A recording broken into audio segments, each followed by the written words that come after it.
Hello guys, welcome to exam preparation channel. आज हमने जो नई सीरीज कल शुरू की थी group D, RRB group D और एनटीपीसी सीबीटी 2 के लिए, तो उसका हम पार्ट 2 लेके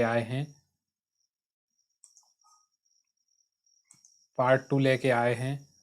ये हमारा पार्ट 2 है। इसमें एनटीपीसी सीबीटी 2 और ग्रुप डी के लिए मोस्ट एक्सपेक्टेड और प्रीवियस ईयर के जो क्वेश्चन हैं, जो ऐसे क्वेश्चन जो पेपर में रिपीट होते रहते हैं, उन क्वेश्चन को हम लाए हैं। तो शुरू करते हैं।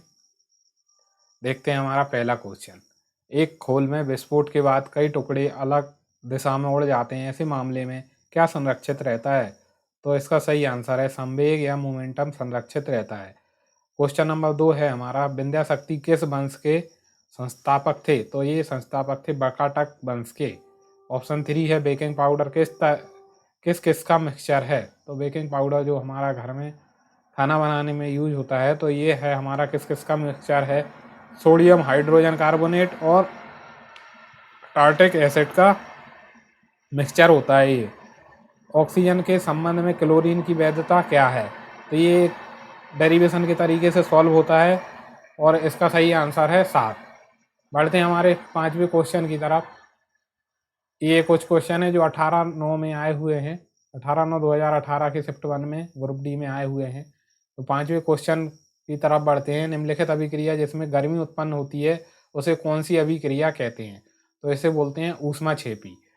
और जिसमें गर्मी हमें ऊष्मा दी जाती है उसमें उसको बोलते हैं ऊष्मा शोषी अभिक्रिया, जो ऊष्मा लेती है। और क्वेश्चन नंबर 6 पे आते हैं। करेवा जो मिट्टी का एक प्रकार है किस भारतीय राज्य में पाई जाती है? तो ये पाई जाती है जम्मू कश्मीर में। और क्वेश्चन नंबर 7, प्रकाश की किरण पानी से गिलास तक जाती है तो वह किस ओर झुकती है? तो सामान्य की ओर झुकती है और धीमी हो जाती है। क्वेश्चन नंबर 8 है, कैल्शियम हाइड्रोक्साइड का सही सूत्र क्या है? तो CaOH का होल ट्वाइस, ये 2 नीचे आता है इसमें।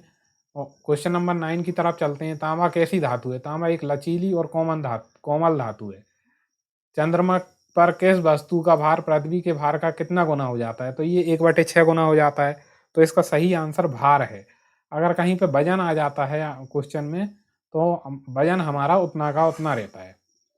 बेलू थम्पी दलवा किस भारतीय रियासत से जुड़े थे? उन्होंने अंग्रेजों के विरुद्ध विद्रोह के लिए जाना जाता है, तो त्रावणकोर के लिए जाना जाता है। आधुनिक आवर्त सारणी किस समूह में हैलोजन में रखा गया है? हैलोजन को किस समूह में रखा गया है आधुनिक आवर्त सारणी में? तो 17वें ग्रुप में या 17वें समूह में रखा गया है। वो क्वेश्चन नंबर 13 पे चलते हैं। निम्नलिखित प्लांट में से कौन सा प्लांट है कि इनमें से कौन सा प्लांट जो जड़ों, तनों और पत्तियों से अलग नहीं है? तो स्पाइरोगायरा इसका सही आंसर है। क्वेश्चन नंबर 4, वाटरलू युद्ध किस वर्ष लड़ा गया था? तो ये 1815 में लड़ा गया था। तो आप देख सकते हैं कि कैसे कैसे क्वेश्चन ये रेलवे वाले पूछ लेते हैं हमसे। तो ऐसे क्वेश्चन को हमें याद रखना चाहिए। क्वेश्चन नंबर 15, निम्नलिखित में से कौन सा सरल स्थायी ऊतक नहीं है? तो जाइलम एक सरल और स्थायी ऊतक नहीं है। क्वेश्चन नंबर 16, निम्नलिखित में से कौन से यौगिकों में क्रिस्टलीकरण का पानी नहीं है? तो बेकिंग सोडा। अगर ये आपको पसंद आ रहा हो हमारा सेशन, तो शेयर और लाइक करना बिल्कुल ना भूलें, और साथ ही साथ अगर चैनल पर नए हैं तो चैनल को सब्सक्राइब करना भी ना भूलें। क्वेश्चन नंबर 17 पे चलते हैं। सुनने योग रेंज नीचे आवृत्तियों के साथ ध्वनि तरंगों को क्या कहा जाता है? तो इंफ्रासोनिक। तो इसके बारे में आप सबको पता ही होगा, ये 3 टाइप की वेव आवृत्ति होती है, फ्रिक्वेंसी होती है। क्वेश्चन नंबर 18 पे चलते हैं। वह बिंदु जहाँ पर एक वस्तु का संपूर्ण भार कार्य करता है उसे क्या कहा जाता है? उसे कहा जाता है गुरुत्वाकर्षण का केंद्र। क्वेश्चन नंबर 19 पे चलते हैं। 5 से 8 एसिटिक एसिड को क्या कहा जाता है जिसमें 5 से 8% होता है? तो उसको सिरका कहा जाता है। क्वेश्चन नंबर 20 पे चलते हैं। यूरोप की सबसे लंबी नदी कौन सी है? तो ये वोल्गा इसका सही आंसर है। क्वेश्चन नंबर 21, निम्नलिखित में से कौन सा जानवर मुक्कलन द्वारा पुनरुत्पादित करता है और पुनर्जनन कार्यान्वित करता है? तो ये हाइड्रा करता है ऐसा हमारा। तो 22 पे क्वेश्चन नंबर 22, भारत में आमतौर पर रासायनिक रूप से निष्क्रिय गैसों में से कौन सी गैस भारी होती है? तो ये है सही आंसर नाइट्रोजन। मतलब ये रासायनिक रूप से निष्क्रिय है लेकिन भौतिक रूप से नहीं है। क्वेश्चन नंबर 23 पे चलते हैं। निम्नलिखित में से कौन सा एक मात्र देश है जो आईसीसी अंडर-19 वर्ल्ड कप में 4 बार विजयी हुआ है? तो ये हमारा इंडिया अंडर-19 क्रिकेट में 4 बार हमारा विजय हुआ है। क्वेश्चन नंबर 24, भारत में विदेशी भारतीय समुदाय के योगदान को चिन्हित करने के लिए 9 जनवरी को हर साल निम्नलिखित में से कौन सा दिवस मनाया जाता है? तो इसका सही आंसर है प्रवासी भारतीय दिवस 9 जनवरी को मनाया जाता है।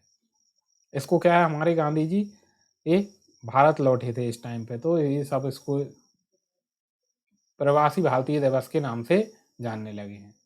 क्वेश्चन नंबर 25, निम्नलिखित में से कौन सा हार्मोन युवावस्था के समय लड़कों में दिखाई देने वाली उपस्थिति में बदलाव लाता है? तो ये है टेस्टोस्टेरोन लाता है। क्वेश्चन नंबर 26 पे चलते हैं। देश की महत्वपूर्ण समस्याओं के समाधान के लिए मशीन लर्निंग और आर्टिफिशियल इंटेलिजेंस का उपयोग करने वाले भारतीय स्टार्टअप के लिए विशेष रूप से तैयार विस्तृत परामर्श प्रोग्राम का नाम क्या है? तो ले है लॉन्च पैड या एक्सीलेटर इंडिया।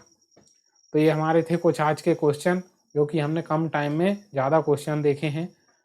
उम्मीद है कि आपको ये वीडियो पसंद आया होगा। अगर वीडियो पसंद आया है तो लाइक और शेयर करना ना भूलें, साथ ही साथ चैनल को सब्सक्राइब करना भी ना भूलें। वीडियो देखने के लिए बहुत बहुत धन्यवाद। जय हिंद, वंदे मातरम।